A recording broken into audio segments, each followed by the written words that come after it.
Matthew 26.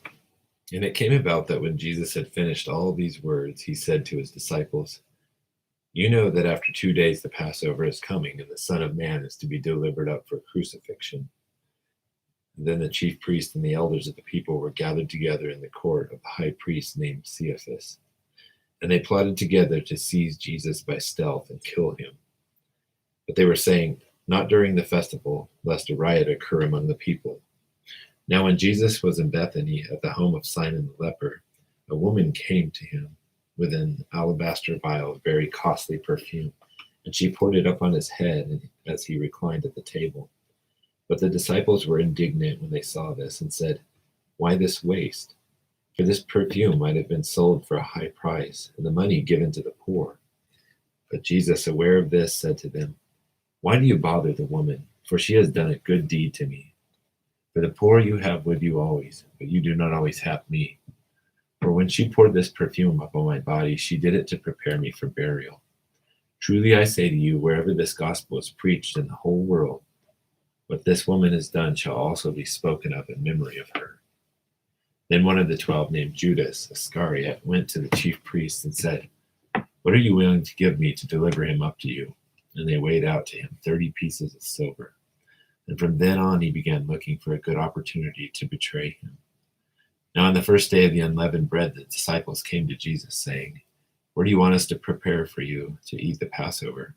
And he said, "Go into the city to a certain man and say to him, 'The teacher says, my time is at hand, and I am to keep the Passover at your house with my disciples.'" And the disciples did as Jesus directed them, and they prepared the Passover. Now when evening had come, he was reclining at the table with the 12 disciples. And as they were eating, he said, "Truly I say to you that one of you will betray me." And being deeply grieved, they each one began to say to him, "Surely not I, Lord."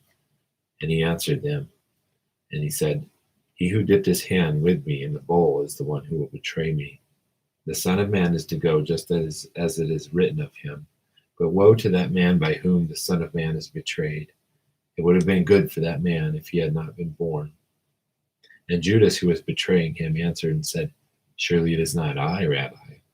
He said to him, "You have said it yourself." And while they were eating, Jesus took some bread, and after a blessing, he broke it and gave it to the disciples and said, "Take, eat, this is my body." And when he had taken a cup and given thanks, he gave it to them, saying, "Drink from it, all of you, for this is my blood of the covenant, which is poured out for many for forgiveness of sins.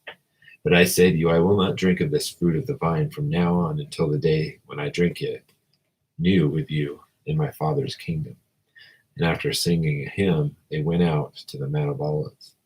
Then Jesus said to them, "You will all fall away because of me this night, for it is written, I will strike down the shepherd, and the sheep of the flock shall be scattered. But after I have been raised, I will go before you to Galilee."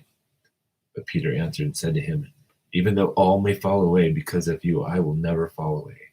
Jesus said to him, "Truly I say to you that this very night before the cock crows, you shall deny me 3 times. Peter said to him, "Even if I have to die with you, I will not deny you."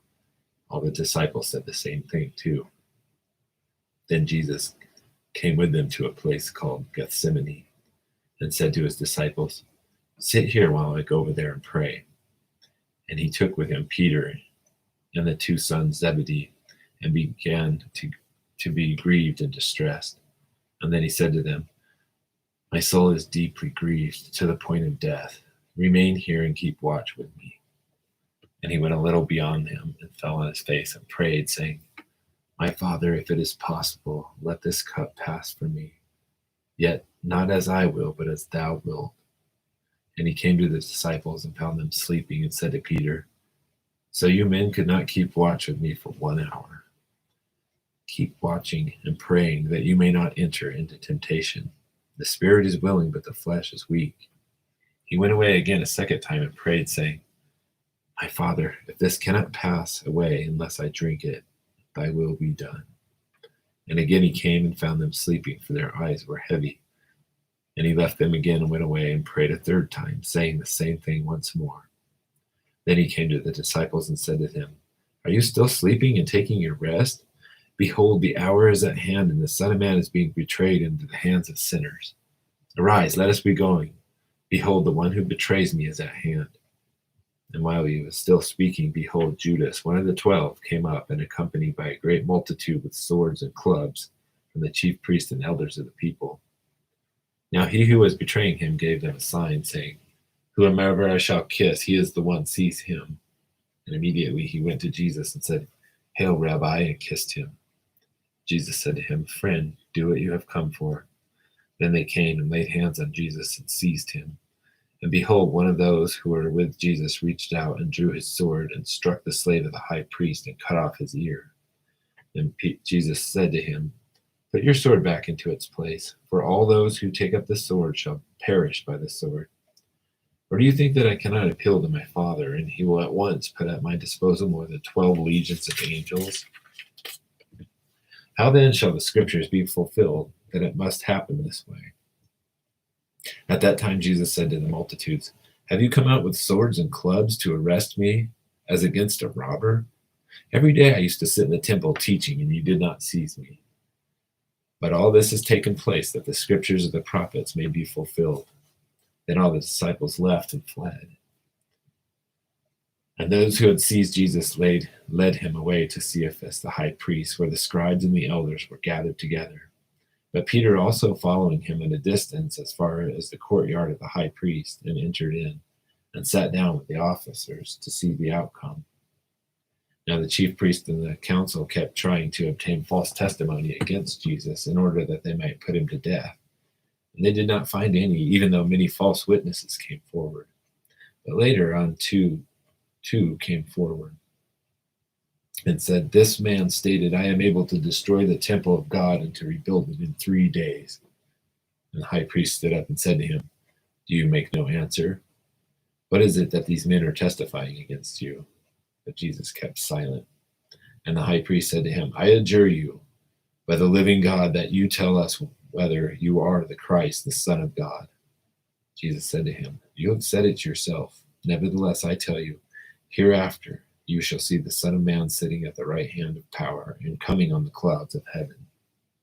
Then the high priest tore his robe, saying, He has blasphemed. What further need do we have of witnesses? Behold, you have now heard the blasphemy. What do you think? They answered and said, He is deserving of death.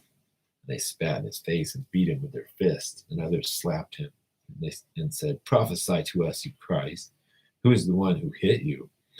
Now Peter was sitting outside in the courtyard, and a certain servant girl came to him and said, You too were with Jesus the Galilean. But he denied it before them all, saying, I do not know what you are talking about. And when he had gone out to the gateway, another servant girl saw him and said to those who were there, This man was with Jesus of Nazareth. And again he denied it with an oath, I do not know the man. And a little later the bystanders came up and said to Peter, Surely you too are one of them, for the way you talk gives you away. Then he began to curse and swear, I do not know the man. And immediately a cock crowed. And Peter remembered the word which Jesus said, Before a cock crows, you will deny me 3 times. And he went out and wept bitterly.